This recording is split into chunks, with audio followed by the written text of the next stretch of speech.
దుబాయ్లో మూడోసారి ఐసీసీ ట్రోఫీని గెలుచుకోవడం ద్వారా భారత జట్టు చరిత్ర సృష్టించింది.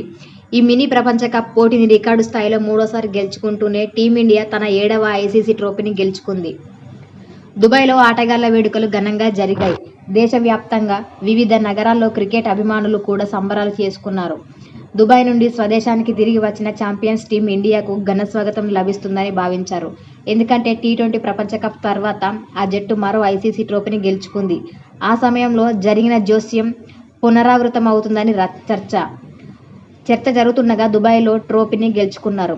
మరియు జట్టు రద్దు చేయబడింది కాబట్టి మేము సైనిక స్వాగతం తప్ప మరేమీ చూడలేకపోయాము. జట్టు విడిపోయింది. ఒకవైపు కోచ్, మరోవైపు కెప్టెన్ మరియు మూడో వైపు ఇతర ఆటగాళ్లు. కోచ్ విమానాశ్రయంలో దిగింది. ఈ చిత్రం రెండవ దానిపై కెప్టెన్ మరియు మూడవ దానిపై ఇతర ఆటగాళ్లతో కనిపించింది. ఛాంపియన్స్ ట్రోఫీ కోసం జట్టు కలిసి దుబాయ్ చేరుకుంటుంది. కానీ టైటిల్ గెలిచిన తర్వాత భారత జట్టు ఆటగాళ్లు కలిసి ఇంటికి తిరిగి వెళ్లే బదులు వారి స్వంత సౌలభ్యం మేరకు నేరుగా ఇంటికి చేరుకోవడానికి ఇష్టపడడం కనిపించింది. భారత జట్టు కోచ్ గౌతమ్ గంభీర్ ఢిల్లీ విమానాశ్రయంలో కనిపించాడు. అతను రహస్యంగా కారు ఎక్కి ఇంటికి వెళ్తున్నట్లు కనిపించింది. రోహిత్ చుట్టూ జనం గుమిగూడారు. కానీ కెప్టెన్ రోహిత్ శర్మ ముంబై విమానాశ్రయంలో ల్యాండ్ అయ్యాడు.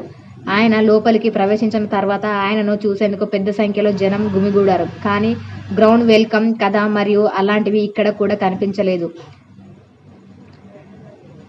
రిషన్ పంత్, వరుణ్ చక్రవర్తి సహా ఇతర ఆటగాళ్లు కూడా ఇంటికి తిరిగి వచ్చారు. కానీ ఎవరూ కలిసి కనిపించలేదు. దీని వెనుక ఒకే ఒక కారణం ఉంది. మేము దుబాయ్లో కలిసి ఆడాము. ఇప్పుడు ఇక్కడ ఒకరితో ఒకరు పోటీ పడాలి. గత కొన్ని రోజులుగా భారత జట్టు క్రికెట్తో నిరంతరం బిజీగా ఉంది. ఆస్ట్రేలియా పర్యటన తర్వాత, ఛాంపియన్స్ ట్రోఫీకి ముందు స్వదేశంలో ఇంగ్లాండ్తో సిరీస్ ఆడిన తర్వాత టీమిండియా ఛాంపియన్స్ ట్రోఫీ కోసం దుబాయ్ బయలుదేరింది. ఇప్పుడు మార్చి 22 నుంచి ఐపీఎల్ తన బకా వాయిస్తూనే ఉంది.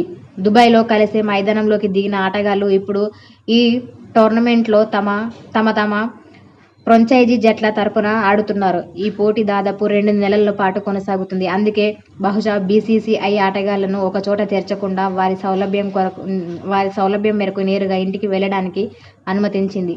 దీనికి సంబంధించి అధికారిక సమాచారం ఏదీ వెల్లడి కానప్పటికీ గొప్ప స్వాగత ప్రణాళికను రూపొందించుకోవడానికి